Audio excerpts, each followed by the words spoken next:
Pura Besakih merupakan tempat persembahyang terbesar bagi umat Hindu. Setiap karya upacara yang terselenggara di Pura Besakih ini adalah bagian dari yadnya bagi para umat Hindu untuk hadir mengaturkan sembah baktinya ke hadapan Sang Pencipta. Seperti halnya karya agung Ide Betara Turun Kabeh tahun ini yang penuh dengan suasana maupun tatanan baru bagi pemedek atau pengunjung saat memasuki dan berada di kawasan suci Pura Agung Besakih selama pelaksanaan karya Ide Betara Turun Kabeh kali ini.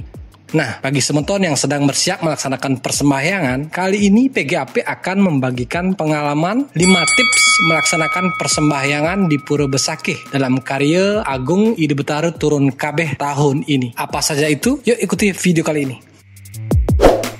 5 tips melaksanakan persembahyangan. 1. Larangan menggunakan plastik sekali pakai. Bagi semeton yang membawa banten maupun canang atau sarana upacara yang masih dibungkus dengan plastik agar menggantinya dengan tas berbahan non-plastik karena di kawasan Pura Besakih menerapkan larangan menggunakan plastik sekali pakai sesuai dengan Surat Edaran Gubernur Bali nomor 3 tahun 2023 tentang tatanan baru bagi pemedek atau pengunjung saat memasuki dan berada di kawasan suci Pura Agung Besakih selama pelaksanaan karya Ide Betara Turun Kabeh. Tepat di sisi kiri sebelum memasuki Candi Bentar Manikmas, beberapa petugas akan melakukan pemeriksaan terhadap pemedek. Bila ditemukan pemedek yang membawa kantong plastik, maka petugas akan langsung menggantinya dengan tas kain atau bahan yang bisa digunakan ulang selama masih ada persediaan. Jadi, saran PGAP Bali adalah agar semeton menggunakan tas kain atau tas non-plastik sekali pakai untuk wadah sarana persembahyangan, serta menyediakan beberapa tas kain cadangan demi mengantisipasi kemungkinan yang tidak diinginkan. 2. Gunakan shuttle bus.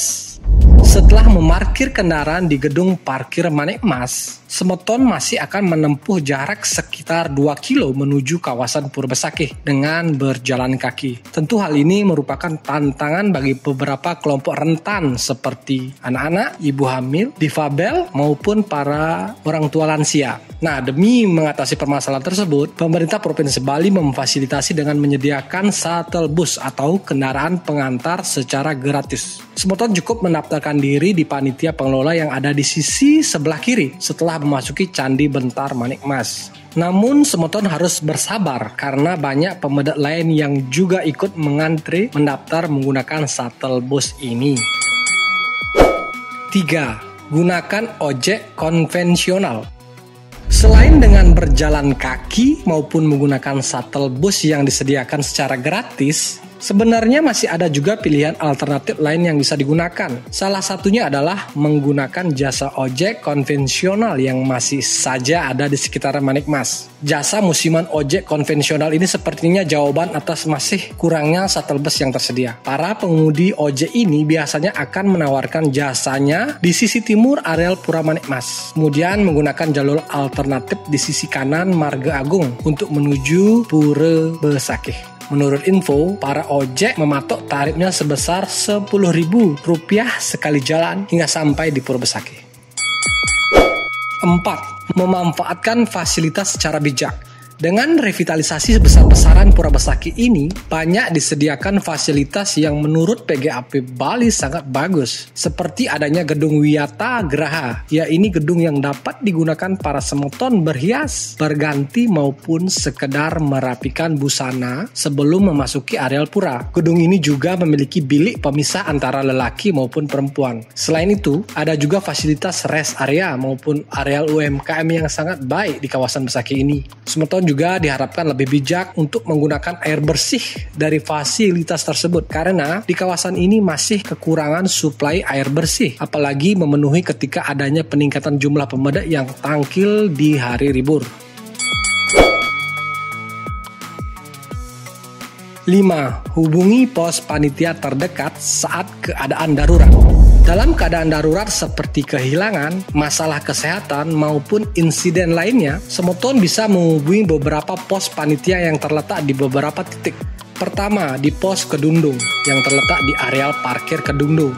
2. di gedung parkir Manik Mas yang terletak di lantai atas gedung parkir kendaraan roda 4. Ketiga, ada di pos Bencingah yang terletak di areal Wantilan Bencingah. Dan yang keempat, ada di posko utama di areal dalam Candi Bentar Manik Mas.